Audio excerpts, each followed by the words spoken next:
So Vedanta is a divergent philosophical view that developed on the basis of a common textual connection. Now that common textual connection is known in Sanskrit as prashyana trahi. Now this is a Sanskrit word which refers to the three sources of Vedanta that make up Vedanta philosophy. Now the three sources are the Upanishads, the Bhagavad Gita, and the Brahma Sutras. These three texts that make up Vedanta philosophy.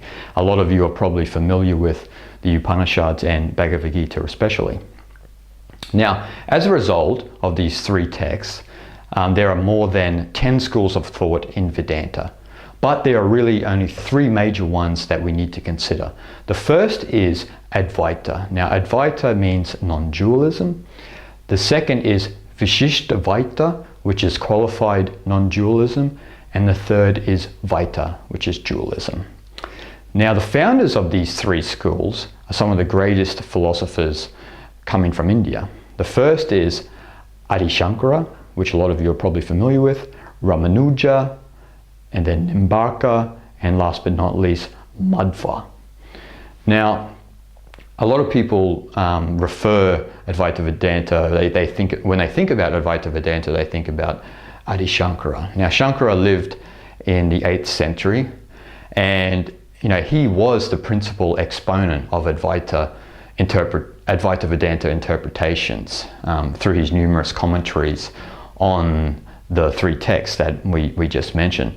Though he was not the first, but he systemized the works of all the preceding philosophers before him, and he was probably the main reason why it is such an old philosophy that's still with us today. Shankara contributed a lot to Indian thought and spirituality in general, and heavily influenced all Hindu beliefs, I believe.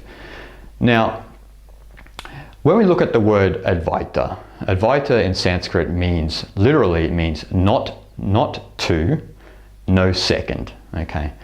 So what this means, the core of Advaita Vedanta and Shankara's philosophy is why they say not to, no second, which refers to non-dualism, means that in Sanskrit, the Atman, which is the undifferentiated consciousness known as the true self within us, the deep down essence of our own being, is identical with Brahman, which is the ultimate reality of the entire universe.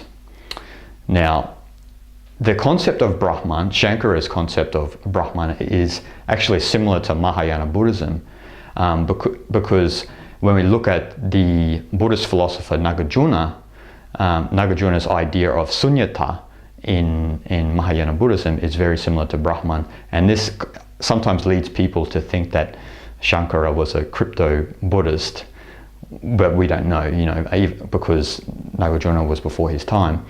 But that's only speculation. But anyway, the concept there of Brahman, Shankara's Brahman, is similar to Nagarjuna's sunyata. So, how do we get into this? How do we develop this relationship between the Atman as identical with the Brahman? So, Advaita Vedanta emphasizes the path of jnana yoga. So, jnana in Sanskrit, which is similar to, almost the same as the Greek gnosis, is the knowledge and experience of Brahman, which gives release from bondage. Okay, so release from bondage in this sense is the bondage of all of the contents and activity within your own mind that continually make you suffer and see reality incorrectly, where you start to think that reality is not non-dual. This is from the Advaita Vedanta perspective, because they believe that everything is Brahman, everything is non-dual. The contents and the activity in our mind, if we identify with it, keeps us from our own Atman, and we see reality incorrectly. So they emphasize the path of jnana yoga. Now, jnana yoga is the progression of study and the training of our awareness and our mind to attain moksha. Now, moksha in Sanskrit means liberation. Liberation from the duality within our mind. Liberation from that which makes us suffer, that which makes us see reality incorrectly, and frees us in this life. So the Advaita Vedanta view is that We don't have to wait to death to be free. We can be completely free within this life right now if we choose to identify with Atman, which is identical with Brahman.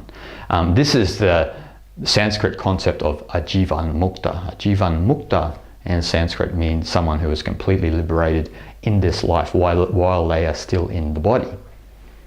Okay, so this is why the ancients say, making the vision absorbed in jnana, one sees the world as Brahman. Okay, so again, in Advaita Vedanta, we encounter the problem. How do we get to that stage of seeing the world as Brahman? So jnana yoga is emphasized as a path for training our awareness and giving us the deep knowledge of Brahman within our own being.